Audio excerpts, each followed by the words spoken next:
All right, good evening, everybody. Welcome to Heathen Talk. I am Lauren, one of your hosts, and if you've noticed, I am not here with Josh and Torin as usual. In fact, it is ladies' night once again, so you should be super excited about that. And we're going to be talking about kind of the experiences of Heathen Women of Color. I have my friend Destiny Ballard with me, and if you don't know her, you should. She is amazing. Unfortunately, our other guests there were some scheduling issues this week.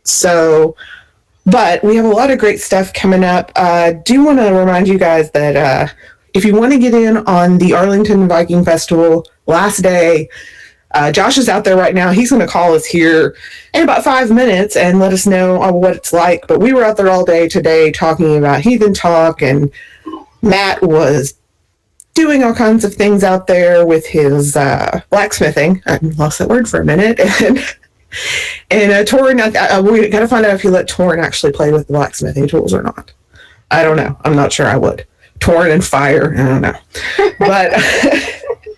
But either way, it's been, we're so grateful for them and their sponsorship of this show over the past month. And I really hope that they've had a really great event. And I can't wait to hear what Josh says. If you like us here, you don't like us and want to protest that, we have all kinds of links on how you can get a hold of us. You can go to our website, heathentalk.com, and they're all there. Facebook, Twitter. We have a subreddit if you want to come tell us, in length how we're doing it wrong. You can email all of us. I mean, there's no excuse for you not to complain to us. So please do so. And we also are very lucky enough that with the new subreddit, you can also go in there and tell us, also live what you think while you're listening. Or if you really want to interact with us, you can either go on Facebook or not Facebook, IRC right now. Links on our website, heathentalk.com, or you can jump on our YouTube live stream, which is up. Our fill-in producer, I am just not with it. Our fill-in producer is Toby tonight, and he will be there taking your questions live. So if you have questions for us tonight, we're going to be talking about race. We're going to be talking about festivals. There's no telling what Destiny and I are going to actually talking about tonight, because that's just kind of what it's like when you get the two of us together. I am very lucky to call her my friend, and Josh should be calling in here in a minute, so I'm going to go ahead and get to our toast. I know it's a little early in the evening, but the only thing I have to announce is Midwest Winter Moon, and we're going to talk about that a lot. And the other thing is, I do want to get this in, and this is someone that Destiny and I both call a friend. She's just written a book, released it about a month and a half ago, called Sheathenry. And she just reached volume 1, which is the ritual practices of modern heathen women. And it's a really great book. Her name is Alvidar Infagra, and I have butchered the last name pronunciation. I always do. But, she's more than just an author. She is this great friend. And I mean, she is such an outstanding woman. When I got divorced 10 years ago, I crashed at her house for a while just to give me a chance to get some distance and kind of get my head on straight. And I'm very sad that she's moved away from me now too. But I'm so proud of this book. And I have not had a chance to read it yet because y'all will know I'm in school and working, and the only thing I read now is textbooks. But you want to kind of talk about it a little bit, Destiny? Yeah, it's amazing. It's amazing. She's really gone above and beyond as far as, not only her really poignant questions about feminine presence within heathenry, but she's gone across the board to really capture the voices of heathen women, which is important because, at least to Jennifer Snook's research, we make up just slightly over half of American heathenry. So it's important that our voices are out there. But I think everybody, male and female, non-binary, whatever, will really find value in these books. So to our friend who has completed her book, and not just completed the book. This was also a fulfillment just to go back. Yes. To go back to a show we did a couple of weeks ago. This was also a fulfillment of an oath. So that is also important. So to Alvidar, hail. Hail. So this may be kind of a boring version of what are we drinking. So what are you drinking tonight? That would be delicious Crystal Light iced tea. I have a lovely vintage 2016 Diet Dr. Pepper. You know, it's so funny because my husband went to the store and he was going to go buy me some hard cider. Yeah. And he dropped his wallet earlier while he was at Big Lots and lost his driver's license, so he couldn't buy me anything to drink. So I'm dealing with without tonight, but that's okay. I played foot golf yesterday. Mm-hmm. If you don't know what that is, it's like the bastard child of kickball and golf. I do unfortunately know what it is. And I am so sore right now. I'm so sore. So I believe we have Josh with us. Josh, how's it going at the Viking Fest? It's going pretty good, Lauren. How's it going on the show? Fabulous as always. So how did things go today? I know that we've been so grateful of them being such a huge supporter. So how was today? What were the highlights? Well, it's actually been a pretty busy day. We got rained on. That was a highlight. Rained on in the Pacific Northwest. That never happens. Well, we only had a 30% chance of rain, but fortunately we got almost all of it at the same time in a quarter of 5 minutes. Yeah. Hey, Jordan. Everybody ran away from my Forge demo, but I was smart enough to build a canopy on top of it because I realized where I work. They also all ran back to the Forge demo, so... Well, there you go. Beyond that, we gave away 2 business cards. Maybe 3. Good job, guys. Good job. And there was a wedding today. That's pretty great. It was a good wedding. Yeah. Awesome. It was very sweet. And the Hema Fighters came out, and that was a ton of fun to watch. Now, what are those again? It's the historical European martial arts group. They hit each other with live steel, or at least gold. Real. And then manning the camera for us, we have a former guest of the show, William Getz. He showed up to full regalia. Yeah. Awesome. Well, guys, I'm so glad y'all had a good time. I know there's a pub crawl tonight that y'all probably need to get to. So we started a few minutes ago. So y'all go drink and enjoy yourselves, and I will see you guys on the air next week. But thanks, guys. Thanks, Lauren. Bye. Oh, goodness. It rained in Seattle. Oh, or not Seattle, but yeah, it rained. Oh, my goodness. Imagine. So we're going to I'm going to start this off because I do want to talk about the event that you have coming up first, and that's Midwest Winter Moot. Yep. Which is, of course, my favorite festival. And I can really say that without threat of being hit or anything, because none of them are actually here right now. So, but when Midwest Winter Moot is coming up in just about a month. Yep. And it's really, if you guys have never been, you're missing out, especially if you're in the Midwest. Well, thank you. Thank you very much. Thank you very much. Yeah, we're November 4th through 6th this year. The leap year kind of threw us off. We're generally the second week of November. But this week, we're falling on the first weekend in November. It's at Osage Hill State Park in Pawhuska, Oklahoma, which is just outside of Bartlesville. It's a group campsite. We have cabins with that are equipped with units that are both heating and air conditioning. There's a main hall. We have the air conditioning.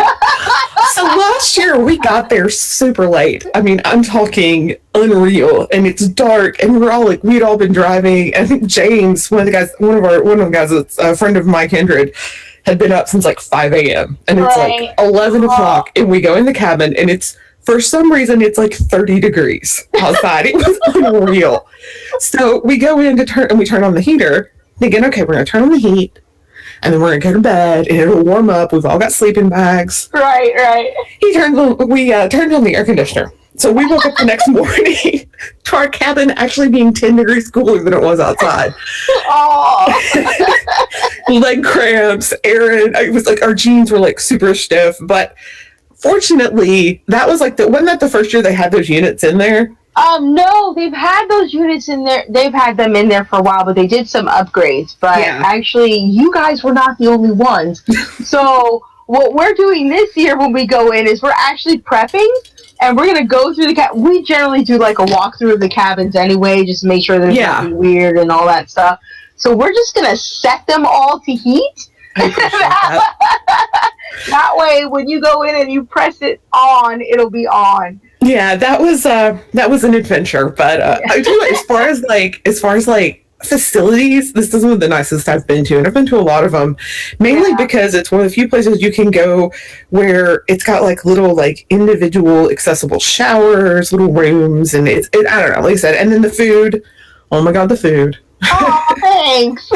Once again, having been to a lot of festivals, I don't know. I will say on the food, you and Cascadia Media are kind of tied because Toby did a phenomenal job on the food. But, it's going to be a really good time. I'm doing a workshop. So if you want to come out and meet me, I'm going to be there. They're going to have, it's just a good time. Super family friendly. Tons of kids running around. Mm-hmm. And like I said, I definitely think that if you are interested, come out. Because it is such a good time. And if you're in the Midwest, it's such a great way to meet like some good heathen folks because it's hard out here. It really is.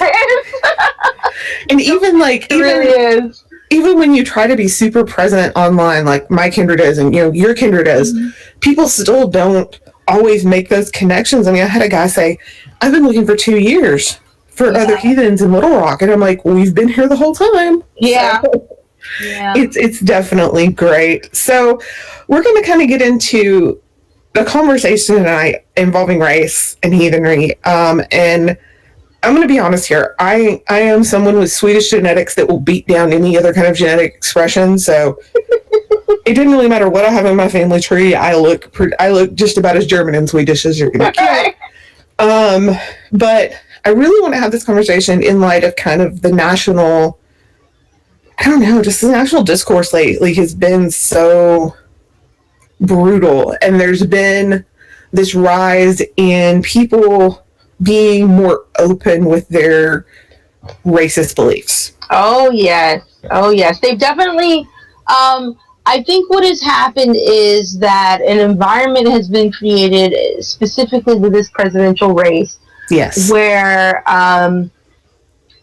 people who have these internal prejudices and it's something that actually amongst our kindred we kind of joke about, or we were joking about until it became so prevalent. We call it folksy racism, because many of us have family members that are frankly quite racist.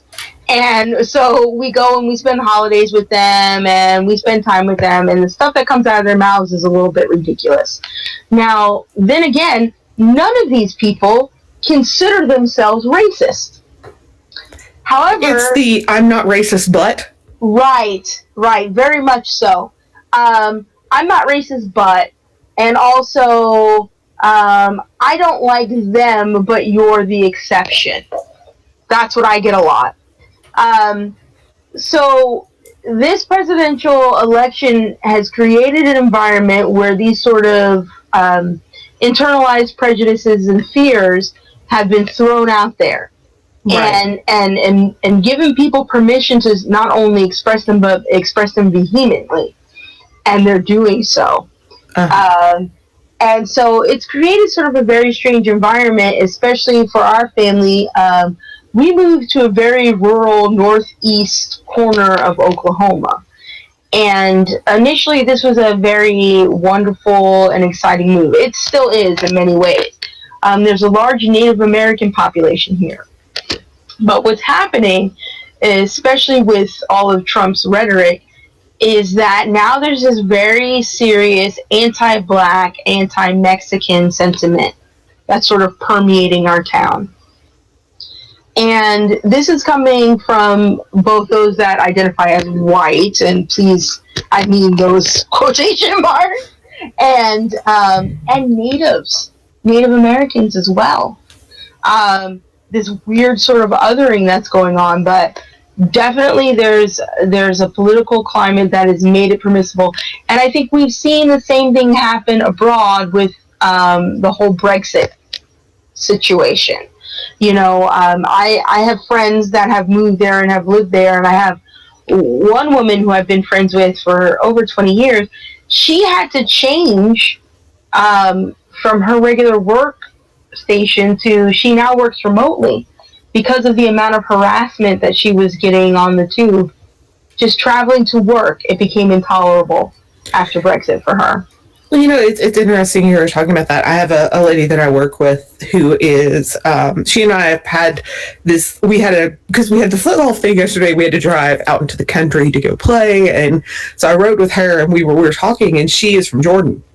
And she moved here. She is an Orthodox Christian and heavily, but she moved here about 10 years ago.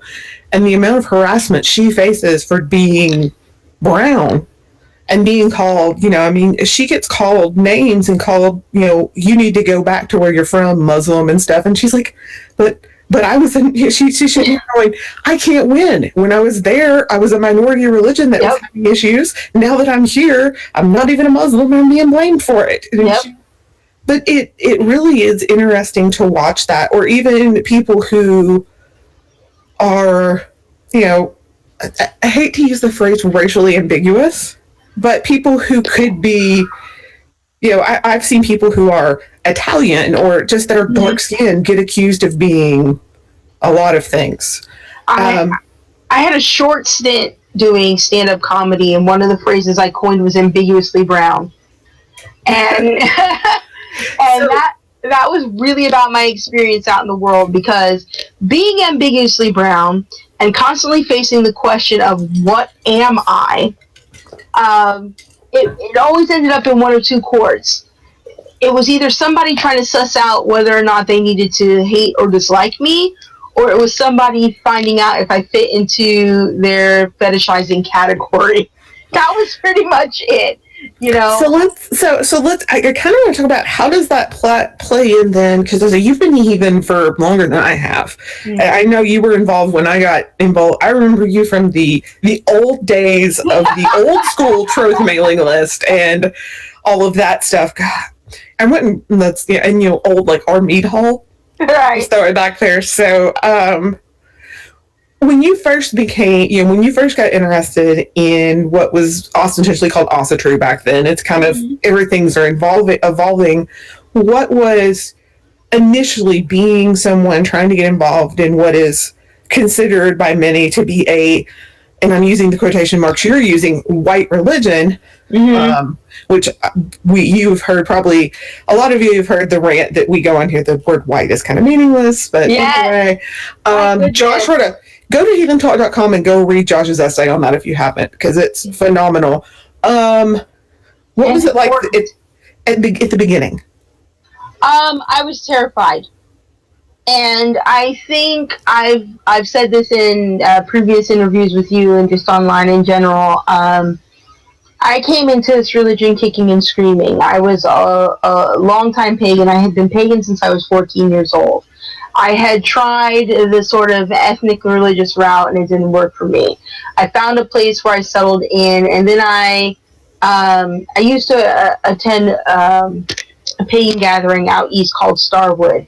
My first encounter with heathens was kind of bizarre and offsetting. I did everything I could to avoid this religion, up to and including relegating the myths and the gods to I wouldn't even say secondary, I'd say like fourth tier. And I'm a person who's a lover of history and mythos. Just because of the negative racial connotations that were associated with the religion. Then it got to the point where, I met somebody who was a fantastic human being, Tanya Peterson, and my beliefs were challenged. They were seriously challenged. And I was, at the time, also in a relationship with somebody who was kind of, one, just discovering paganism, and two, very interested in the whole religion through an ethnic lens. And I kept being exposed to these things and exposed to these things and exposed to these things. And I guess the important thing to say is that for all the years that I spent as a pagan, as a Minoan Wiccan specifically, I never had a religious experience. I became quite educated. I became a very skilled spiritualist and ritualist, but I did not have an actual spiritual experience. It wasn't until I reluctantly participated in something that was heathen that I finally had that aha moment. And I, even in my younger years, spent a lot of my time being an atheist. So for me, religious expression was more about aligning the mind and ritual structure and finding a base of community. And then I entered into heathenry, and that changed dramatically. I went from being this sort of quasi-atheist, to being this super spiritual woo-woo person because of my personal experiences. Thankfully, my first largest heathen gathering was at Trothboot when it was still hosted in Indiana, and that was possibly the most welcoming platform that I could have entered into heathenry with. I met Ben. I met Lagaria Farmer, who is now vice steer. Yeah, who Gary unfortunately had something come up, couldn't be with us, but I'm going to have her on soon. I promise. It's going to happen eventually. We're going to be able to work those schedules out eventually. So I met a cheersman named James and his partner at the time. I met Rod. So, I mean, how welcoming and diverse a group of people could you ask for? Oh, yeah.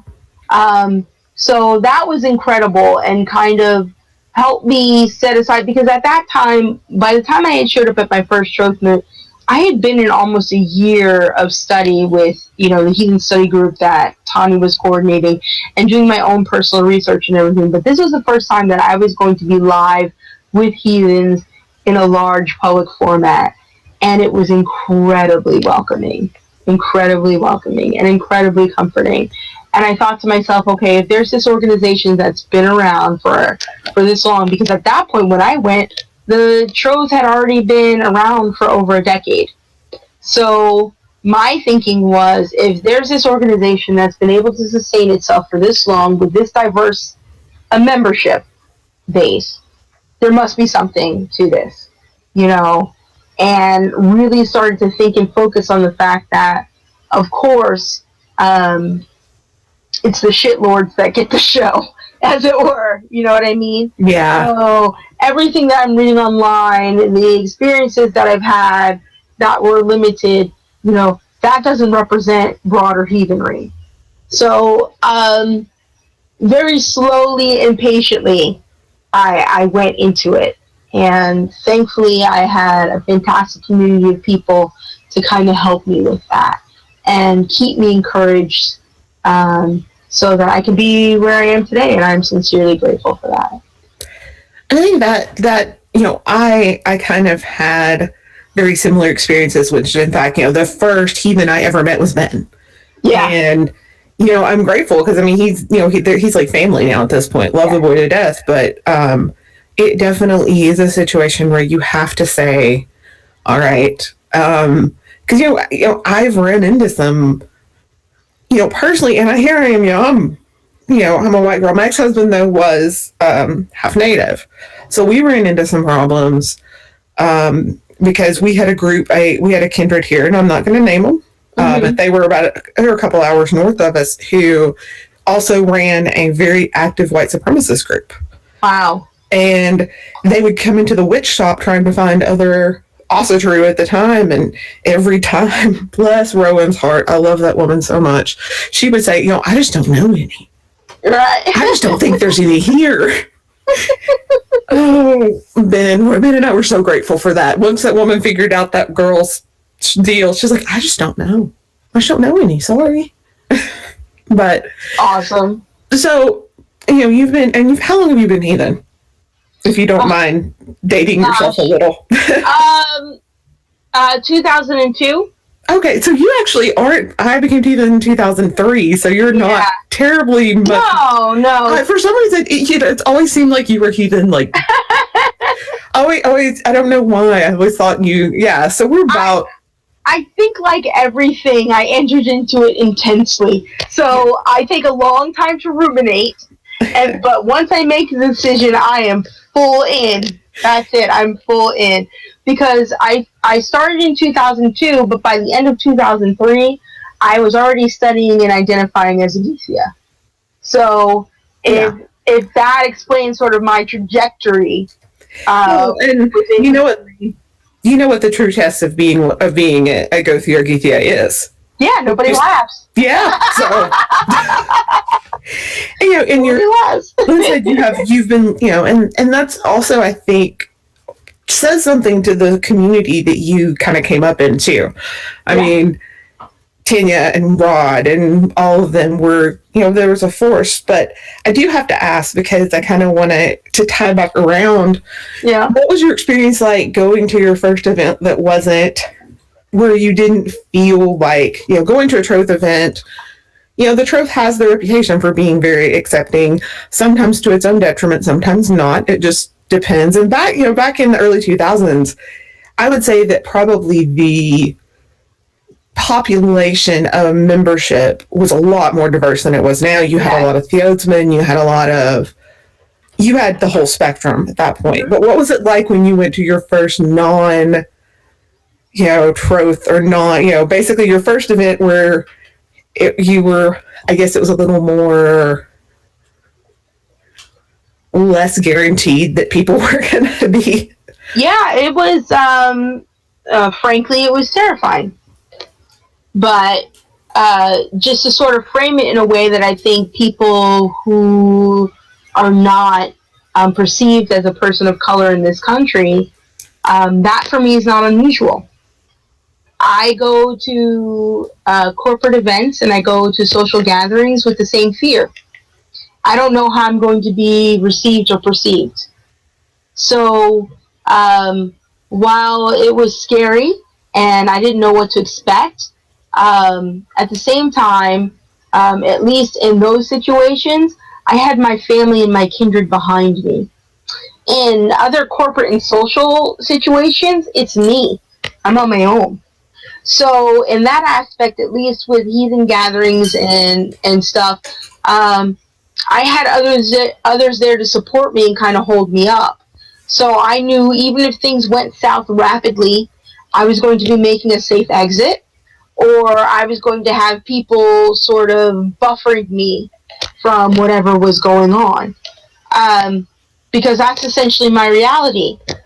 Especially in the corporate world, the field where I'm focused most is energy, and frankly, that's an old white man industry. And they don't like me at all. And then when I deal with fellow Middle Easterners, they're not put off by the color of my skin, but they don't want to talk to a woman. So it's constantly this balancing act of prejudice as far as what I'm going to meet or engage. So in one way, I'm sort of privileged in that my professional work sort of prepared me for dealing with people who don't like me. But really, it was, although scary, the reason I was able to muster up the courage to do those kinds of things and those kinds of events was because of my personal relationships.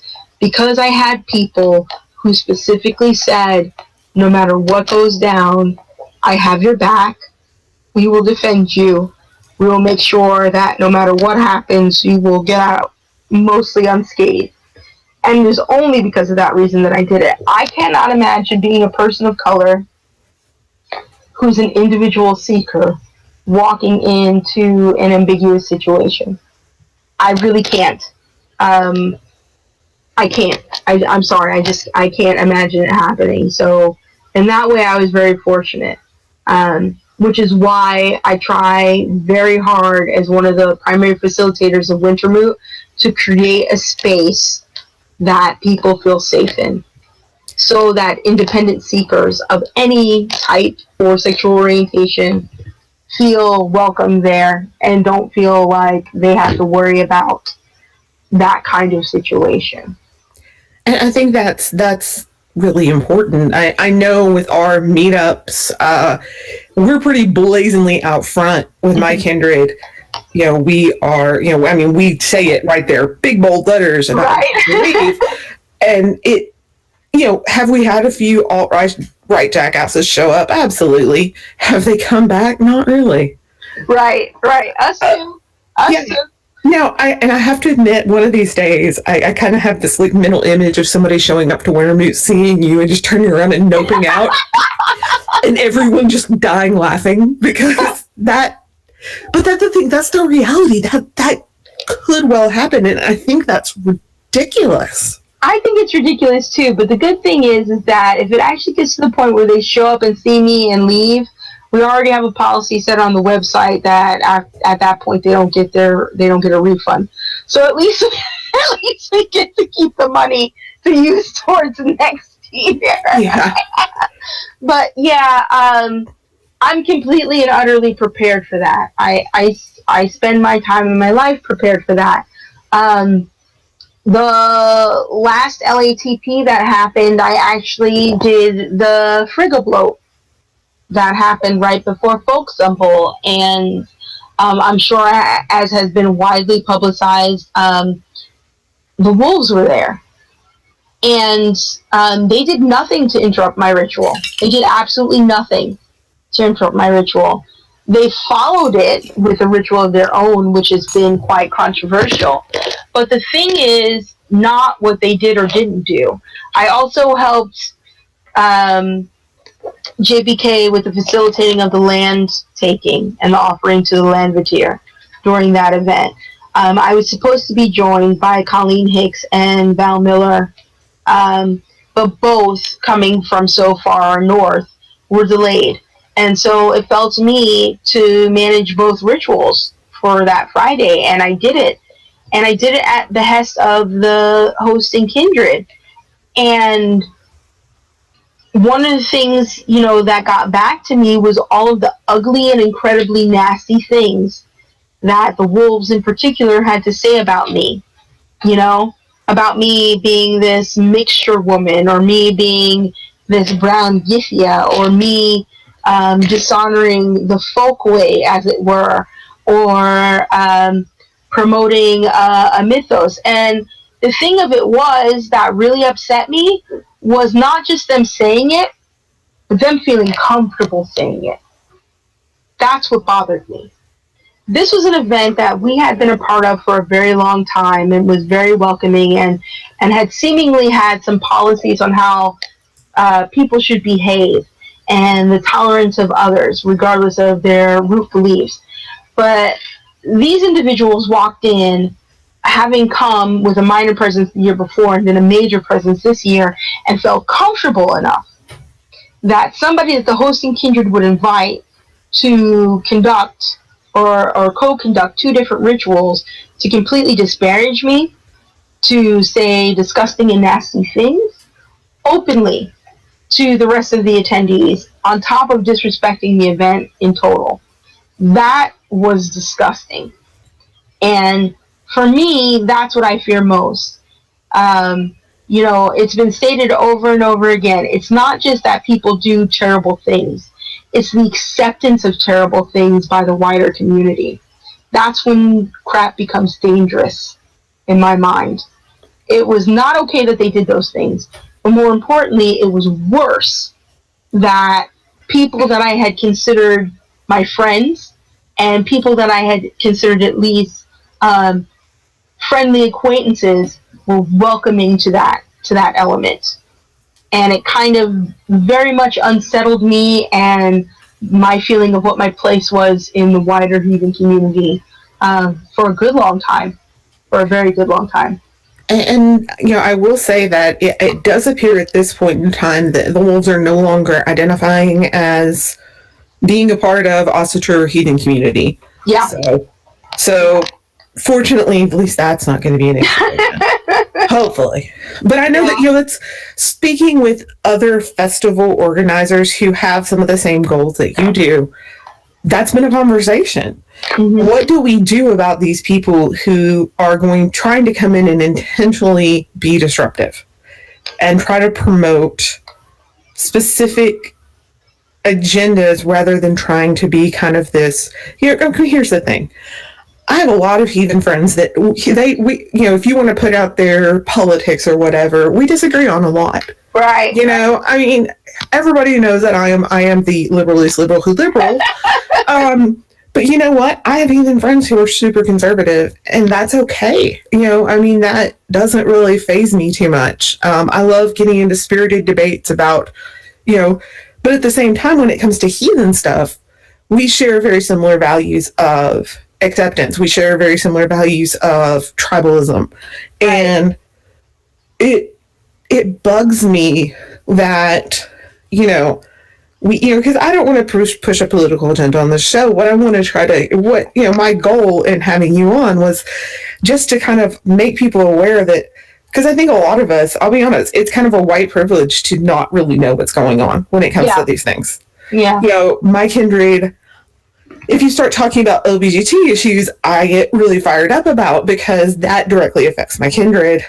Some racial issues do, because we do have, because we have a member of our kindred who's Native American, but generally Native Americans tend to get a pass by most white people, especially white pagan people, because they get all, that's a whole nother show. Yeah, they make them magical Indians. Yes, exactly. That infuriates me. But yeah. Well, it's a fetishization, but yeah, exactly. But you start talking about a lot of it, and I think most heathens are insulated from it, and it's just from being the fact that we do tend to kind of get, and everyone does. It's not just me. It's not just my group. Everyone gets caught up in dealing with their own community and trying to deal with those things, and that's understandable. But I really wanted to kind of, like I said, I think speaking about these experiences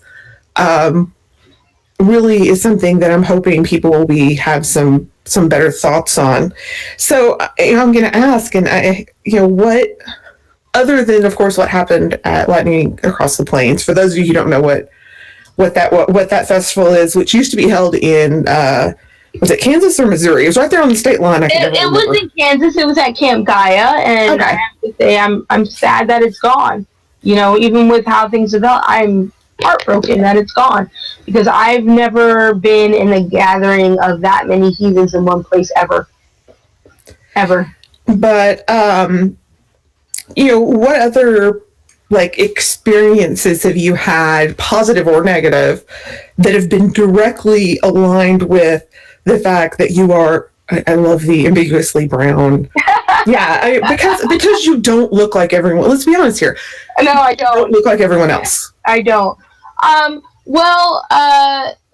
Here's something that I want to address, and that I talked about briefly actually in Scotty Snook's book, or Jennifer Snook's book, American Heathenry. Everybody wants to talk about the overt situations of racism and stuff. One of the things that is sometimes more troubling or more pervasive is actually the shit that I get from supposed allies. And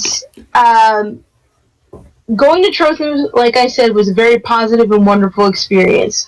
One of the things that happened at Trothmoot was the unsolicited explanation by several people in attendance there that they were not racist, and then a listing of examples of why they weren't racist.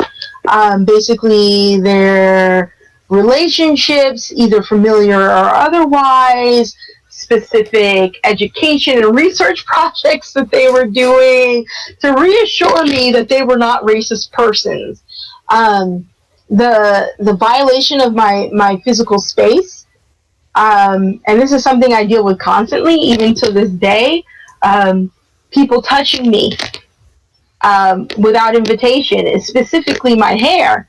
I love my fabulous, bouncy, curly hair, and I would love to let you touch it with my permission. That's not something that gets asked for a lot. I get my hair tugged a lot, or I get questions about it, or and questions are not so bad, but it's questions with touching, like as they're physically grabbing the side of my head or touching the top of my head, or patting me, touching my children, which is really inappropriate. Don't do that. Don't do that. But the thing with my family is, because of my relationship history, my 2 older children are brown like me, while my 2 younger children are white looking, as it were. And people feel privileged to just touch my kids and ask questions about them. And not only just ask questions about them, but ask deeply personal questions about them. Like, so do they have the same dad? Or, so what happened? Did you get remarried, or are those your stepkids? How about that's none of your business? Let's start with hi, my name is, before you start asking me about my marital status and, who I decided to have offspring with. That's a little invasive. So that sort of subtle racism or expression of internal prejudices is a lot more prevalent than people actually coming out and saying terrible things to me. The one thing that really stands out to me is I had showed up to an event, and we had drove down, David and I, my husband, had drove down to where the dining hall was in that event, and I had climbed out of the car, and there was a gentleman that was there who was new to heathenry in general, and also a recent release from prison. And I climbed out of the car, and he looked at me, and he said, "What is that?" Those were his words. "What is that?" And without missing a step, the person that was in his company said, "That's Destiny Ballard, and we love her. She's a fantastic Githia, and you'll get to learn more about her later." And just kept on. So while that was a terrible thing to hear, it was an amazing thing to hear the response that the other individual had. And I found that the response that person gave was very, I think, in lines with heathenry and kind of that shame culture, where it was, well, that's, yeah. Basically it was, like when your kid says something horrible and you're just like, right. Dad, no. Don't do that. Stop doing this stuff. Yeah, I feel like it was kind of a similar thing, and I find that refreshing, because and that's the thing. On one hand, you have this really great reputation in the Midwest. I mean, I've never heard a bad thing about you. Thank you very much. You're one of the, like I said, you're one of the people I know. I have messaged you before and said, "Hey, listen, do you know this person?" Right. And I've done reputation checks with you because I trust you. One, you have a good reputation, and 2, I trust your judgment. But it has to, just from hearing you talk, has it been harder to build that reputation because you get othered, or has or does it really just kind of depend? Yes and no. Yes and no. Part of it actually has been a personal barrier, and that is in not being fully secure in my standing in the community. A perfect example of that is the very first year we launched Wintermoon. There's a woman in the pagan community in Tulsa who has hated me from the day that she's met me. And she's hated me only because I'm not European enough. That's her only reason. She calls herself a heathen. She's hated me, and I mean like true vitriolic, like old-timey silent movie kind of weirdness. She's gone out of her way to like do weird stuff and sabotage me or whatever. So we post the event for Wintermoon. We made it public, and she responds that she would like to attend. And I was an idiot, I have to say. I was an idiot. I thought, oh, well, great. Maybe she's finally coming around. and, wants to not be an asshole for once. And I'm like, that's fantastic. If you would like to attend, please private message me. I'll send you the information about registration and so forth. Let me know who you want to bring or whatever. And she immediately launches into attack mode and was like, well, I would love to attend. I don't want to attend with false heathens. And I don't want to attend with somebody who's pretending to be a heathen but isn't European. What I'm really interested in is getting together with my European and Icelandic friends. And everybody knows that you're Wicca true. And everybody knows that, you're not really a Githia and you just go around and you say these things. And nobody respects you and blah, blah, blah. There was this 30-minute period between she had posted that bullshit before other people had started to respond. And I was in a dead freaking panic. And the reason I was in a dead panic was this was a woman who outwardly was like, she could have been a heathen fetish Barbie doll. She's blonde. She wore blue contacts. She's Swedish, or at least partially of Swedish heritage. She spoke Swedish. She claimed to be a hereditary heathen. It was like, hello, 1990s and the Wiccan bullshit. But she claimed to be a hereditary heathen, that her mother was a Save Kona. And I thought, shit, here I am in this situation where this person who outwardly is everything that, Brawlhalla dudes love. And this is our very first large, open, public event. And she's calling me out and calling me all these terrible things. And I'm not 100% sure that people even agree that I have a valid place in this religion. What's going to happen? Did I totally screw things up for my kindred? Did I totally screw things up for this event? And I was in a dead, sweating, dead panic and not knowing what to do. I didn't want to delete the comment because I felt like if I deleted it, then that would be taking some culpability in the accusations that she was making. But at the same time, I wasn't 100% how to respond, and I wanted to consult with my kindred first before I said anything. And thankfully, all of a sudden, I start getting these pings from Facebook, these notifications. And one by one, over 25 different people spoke up for me from within my community. And one of the first things that was said is, we don't know you, but we know her. Be gone, troll wife. That was the actual comment. I love it. And I was like, oh my gosh. And that was so fulfilling. But that 30 minutes tested me, man. It tested me.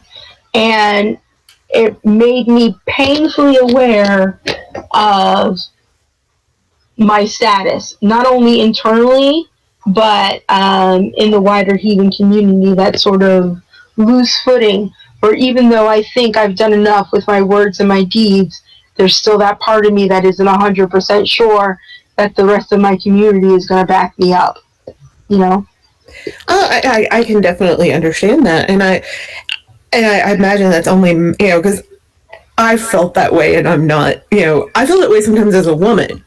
Mm-hmm. But it's also this huge testament to heathen culture. Yeah. To this reputation culture that we have, that when someone says, these kind of things, we're able to step in and other people can back you up with your reputation for the things that you have done. Because, they didn't know this woman. Obviously, I like to think that between probably you, me, and a few other people, we have a pretty good pulse on what's going on out here. Mm-hmm. And if I don't know who she is, and a lot of other people don't know who she is, but we all know who you are. So, who is she other than, this woman who complains on the internet? What has she done? And that ultimately was my comeback was, you have a lot of scorn and you have a lot of bad words for me. Here's a list of what I've done within our community. Where's yours? What have you done? Besides complain and say that I'm too brown. You've done nothing, And while that was ultimately satisfying, again, it was something that really brought to fore sort of the precariousness of where I felt I was within the heathen community. And this is years after, years and years after at that point, I had been in heathenry for a decade.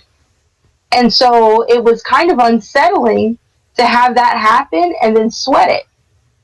Because I had put in the work. I had built my reputation within my local community. I had done acts with my kindred. I had, participated in other events, and still one person from the outside who just looked the way I thought people would be more accepting was able to throw me off balance, So it challenged my own personal perceptions, and it also forced me to kind of look at my community and really bring those who were supportive closer in, Yeah.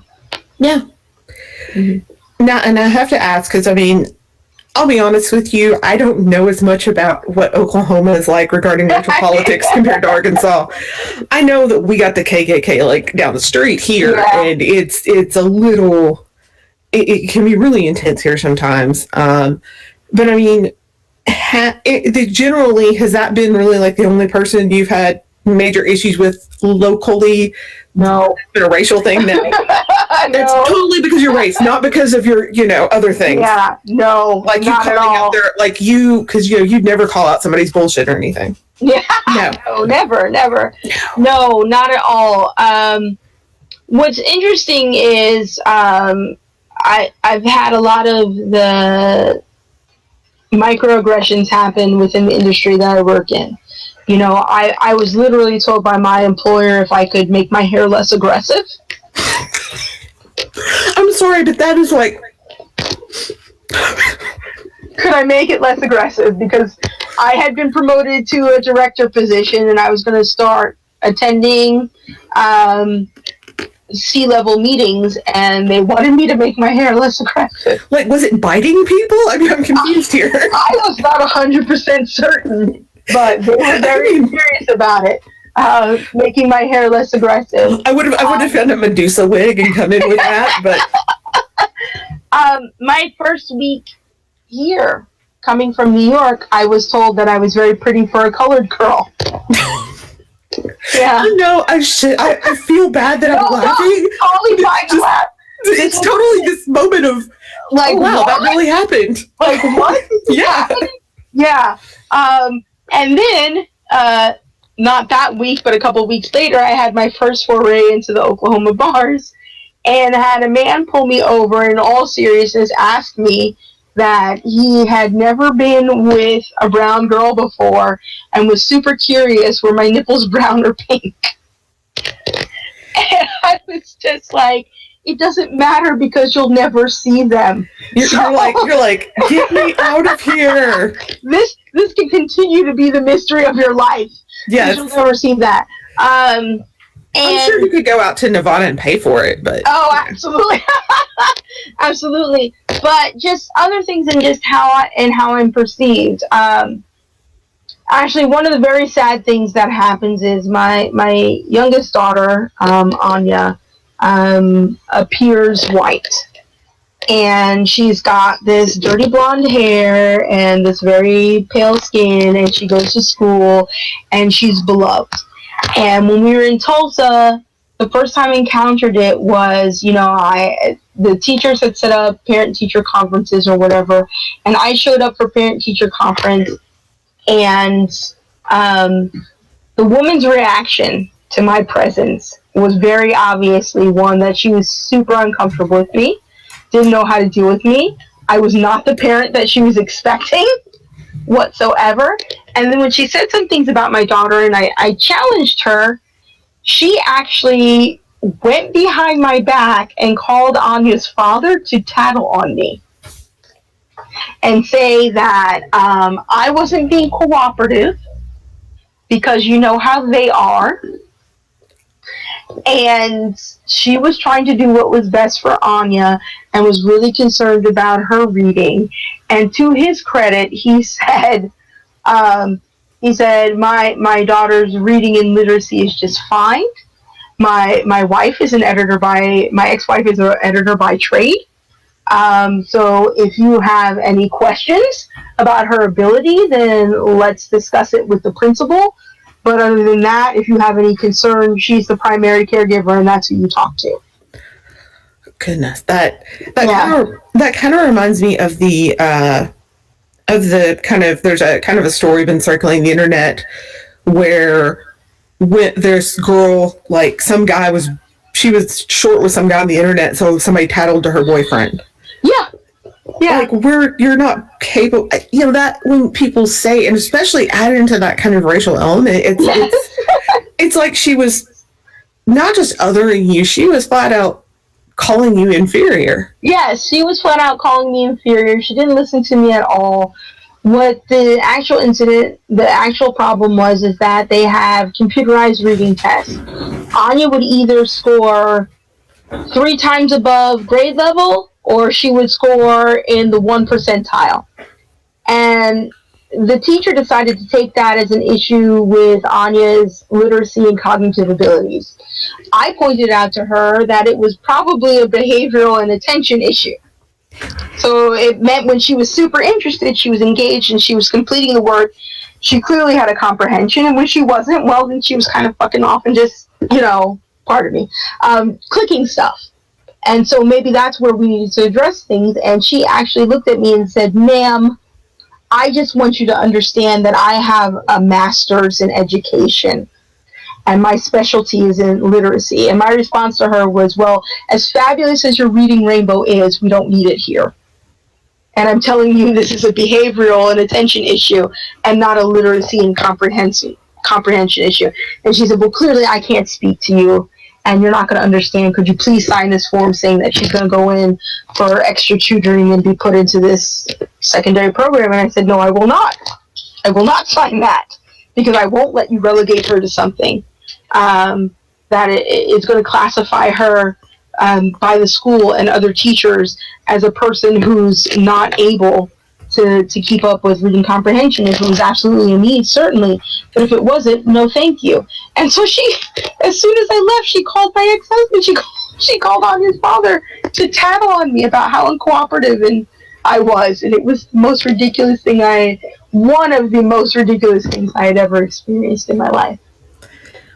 Yeah, and the sad reality is, in the education system, once you get placed into that bubble of being special needs, whatever, it's almost impossible to get out of. Mm-hmm. And that, I've watched that happen. My mom was a special ed teacher, so I kind of saw it from the other side. Right. But the fact that you were, that's, I don't know. I'm baffled by that. And once again, it's like I know these things happen, but you don't think about them happening to people that, it's something you read and you become, as, someone who is not a person of color, someone who has all the white privilege in the world, you get so detached from, especially, social media and the internet has been great, but it actually has probably made me more detached emotionally from these things, even though I have more awareness. Because you see so much of it. It's kind of like how the news has become, disaster porn. I mean, it's just really good. No, I totally understand. You become really desensitized to it. And I don't want to be that way, because, these are things that are affecting people who are part of my community. And they may not be my Heathen community, but, God, I hate even saying this because it just makes me sound so horrible. But because I live in a very diverse neighborhood, right? And we're, and I go to a very diverse university. I am known as the white girl in my program, because almost all the other females are Middle Eastern or African American, right? And so these are people I see every day that I care about, and to not think that these things are happening to them. It's just like, I don't think about it, and that is the daily lunacy is a bit much, and I don't know if you noticed, but I rant on Facebook quite a bit. I love it.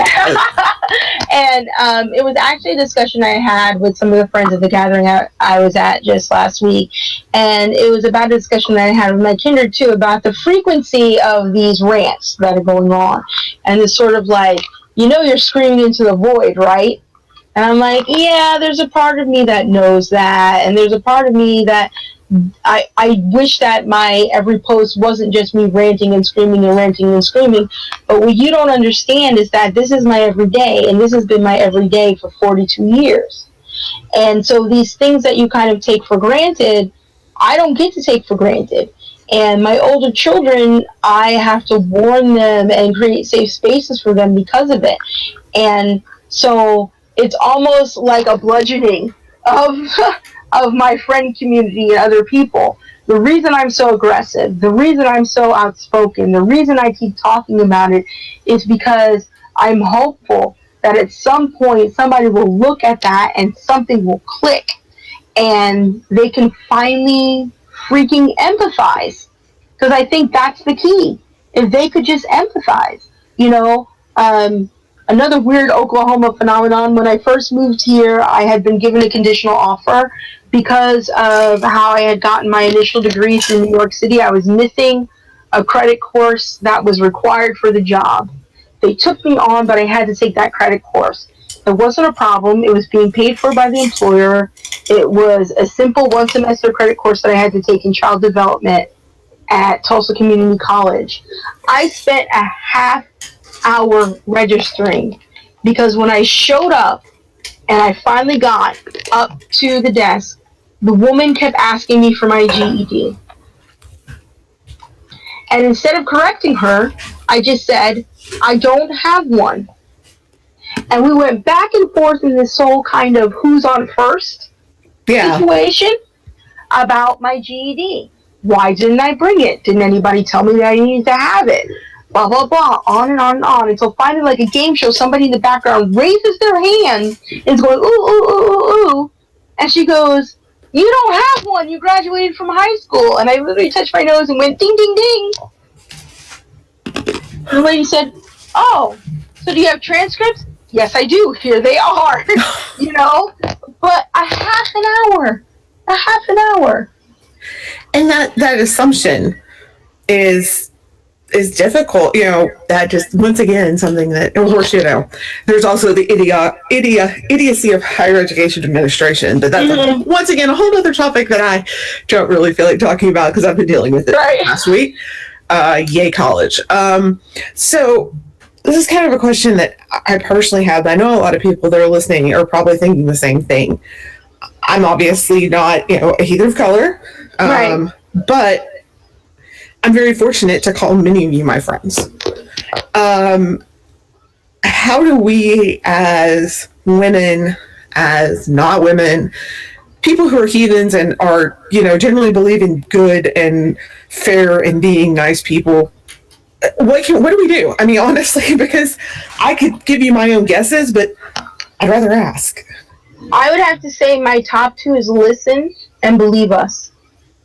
That's my top two. I've had people who listen but don't believe, and I have people who believe but don't really listen. And so when you have the people who listen and don't believe, they hear some of what I'm saying, but it's just too outside of their experience to understand. My anger and my frustration, my aggressiveness, my forwardness is still inappropriate to them because they're not believing me. They're hearing me, but they're not believing me. And for the people who believe me but don't listen, they believe me, but instead of really listening, they go off on their own crusade, and then it becomes a white savior sort of thing. They're trying to fix it or solve it for me, instead of listening to what it is that I'm saying that I need or want from them as an ally and as my friend. So I would say those are the top two things. That is the way to begin. Listen, and not only listen, but believe, and do these things simultaneously. And I will, of course, afford you the same respect. And then we can work together on these things and changing what we do as individuals and what we do as a wider community. And I think that's super important. That to me is listening, hearing other people's experiences. I know, you know, and I was part of the way I developed my empathy for this, for a lot of things, is being heathen in general. I mean, you know, if I would argue in probably 80% of the country, being a heathen is super, super subversive. And we are a minority religious community. We're not just a minority religious community. We are a community of people who are, who automatically we get prejudgments because the media tends to only cover the negative. And, I've had many experiences when people have found out I've been heathen, and I am a very public heathen compared to a lot of people. I'm very open about it. I do, I write a blog, I do a podcast, I'm on YouTube. I mean, I wear a hammer, I wear heathen talk shirts in public, because I have this really strong conviction that nothing is going to change until people start seeing that 90% of heathens are just like everybody else. Right. And so, and oddly enough, that inspiration came from a friend of mine who started, who oddly enough is is Muslim. Okay. And she, oddly enough, it's kind of the funny story. She didn't wear hijab until people she knew who did started getting harassed. And I thought, that's kind of true. Yep.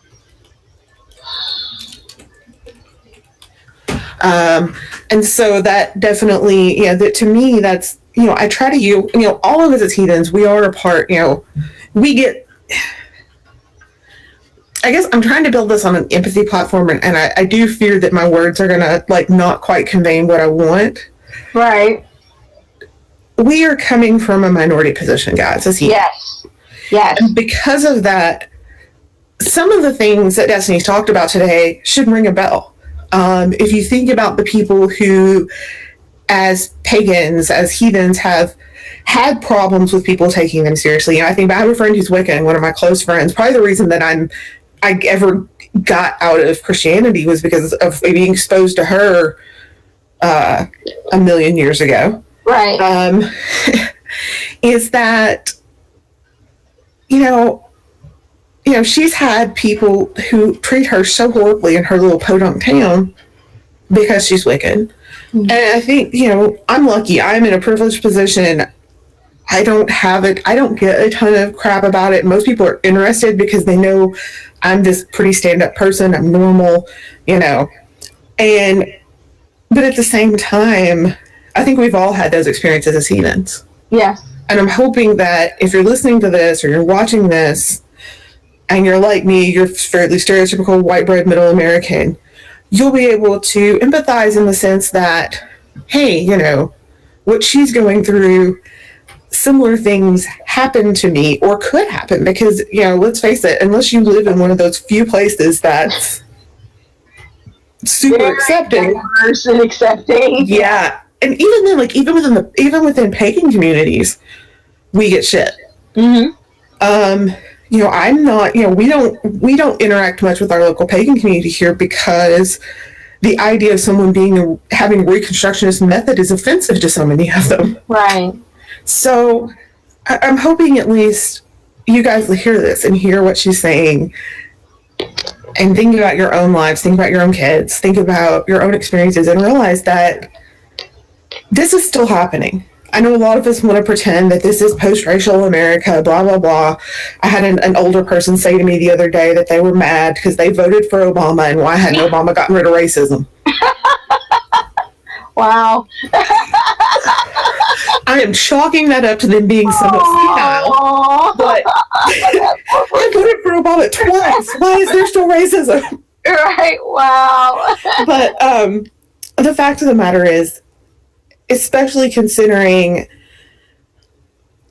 but I like that's what I'm seeing changing. I have liked to see that groups that promote blatantly racist bullshit are starting to be called out and called out by name. Yes. I am incredibly proud of the work that my co-hosts have done with Josh White and Torn Robertson's essays.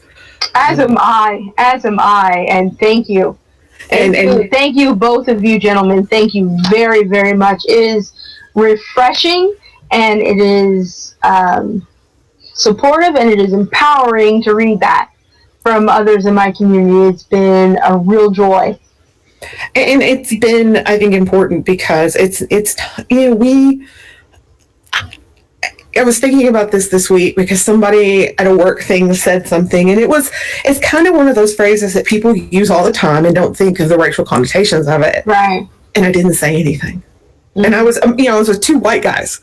There were a whole whopping 2 minorities at this event, and both of them one was Indian, one was Lebanese. Mm-hmm. We don't have a ton of African Americans at my community in our office, or even Asian Americans. It's pretty white, pretty male in my office. Mm-hmm. I'm kind of used to that, but I didn't say anything, and then I felt bad about it ever since. Because I could have said something, but I felt like I wasn't in a position of power because I'm the new person. And these were all guys who had management positions, so right. I didn't feel like I had that position to say it. But it's definitely something that I hope we all at least stay cognizant of and think about, and really just remember that other people who are in the community who may not look like you, may not do what you do.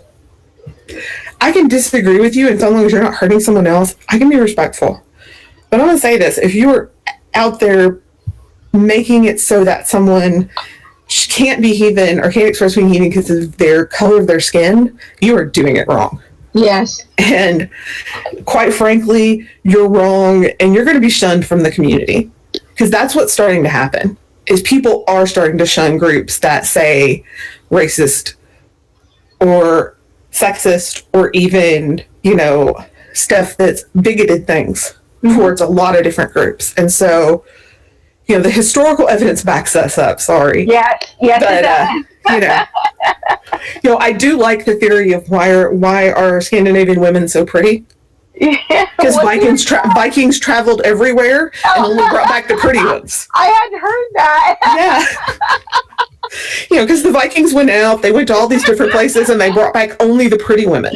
So that's why Scandinavians are so attractive. Oh my gosh. But selective evolution, I love it. Exactly. But it is true, and they have found Viking DNA, specifically Viking DNA, because that seems to be where the research is, all over. It's a little weird. Right.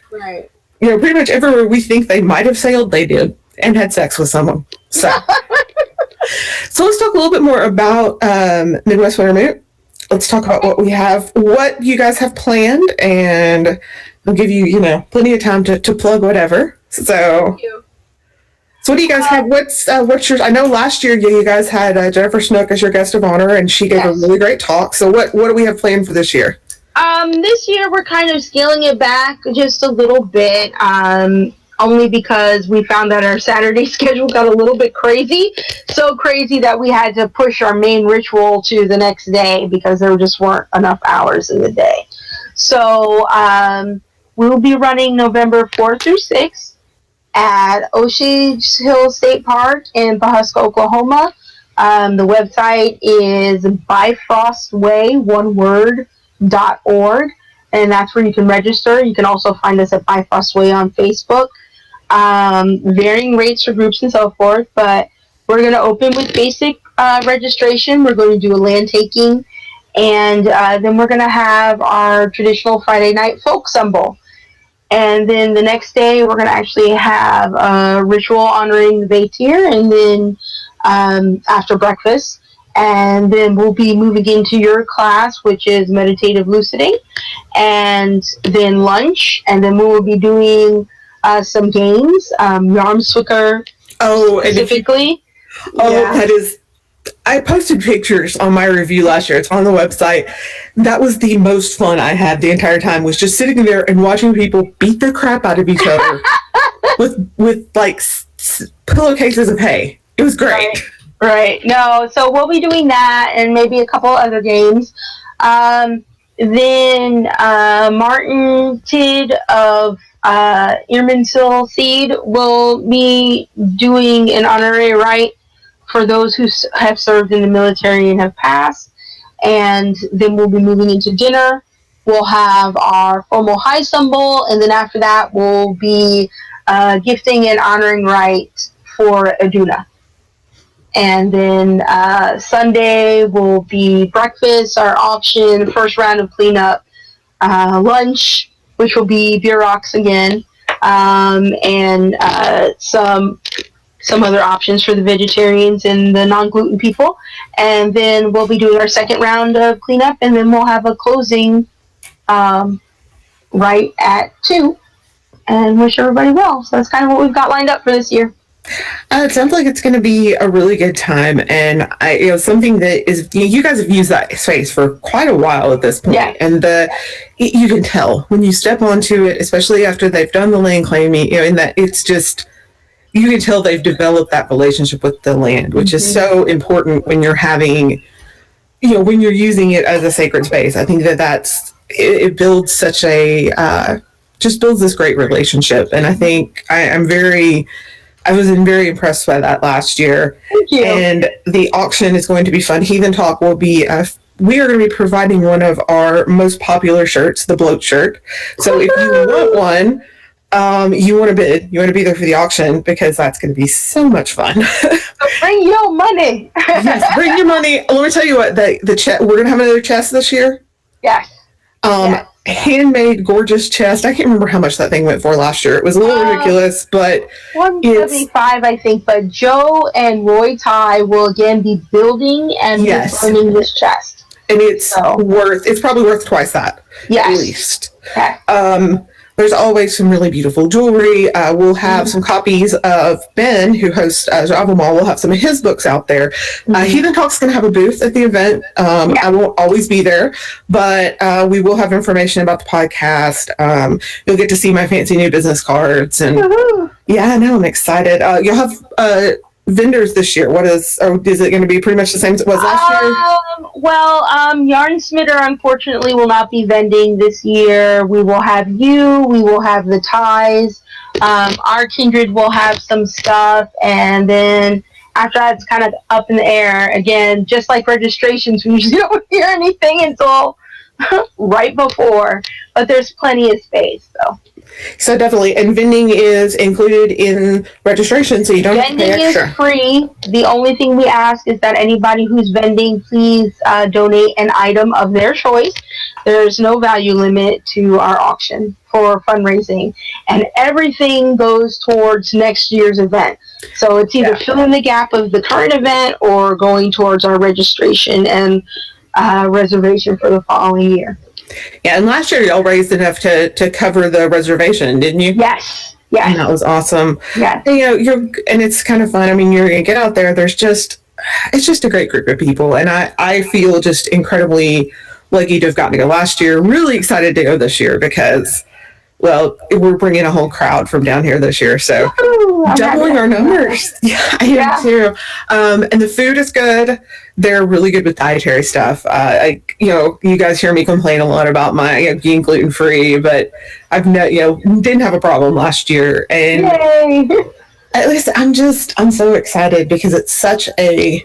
I think that if you're in the Midwest and really want to come out and do real heathenry, you want to connect with people. You want to take that moment and be out there and meet people, because there's going to be people from Texas, Arkansas, Oklahoma, Kansas, Missouri, Iowa, yeah. There's going to be people from all over. So this will give you a chance, if you were in any of these areas, if you don't meet somebody that's local to you, one of us knows somebody near you. Exactly. It's kind of one of those things that's, I get a lot of people contacting me saying, hey, do you know anybody in this area? I'm like, I don't. I tell you what, I know somebody who lives kind of near there that might. Why don't you go email this person? And you go, and that is, it becomes this great thing. And plus, honestly, it's going to build your reputation in the community. And so when things like what happened at Destiny, it's hard. It's super hard when you don't have that reputation. Right. If the only thing people know of you is Facebook. Yeah.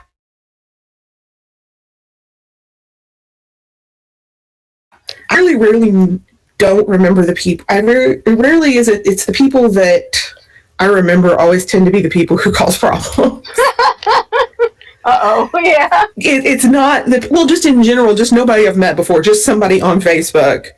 It's usually the troublemakers, and if you got a reputation on Facebook, usually it's not that great. So, I admit I am pretty excited. It's not a bad drive. It's super pretty up there.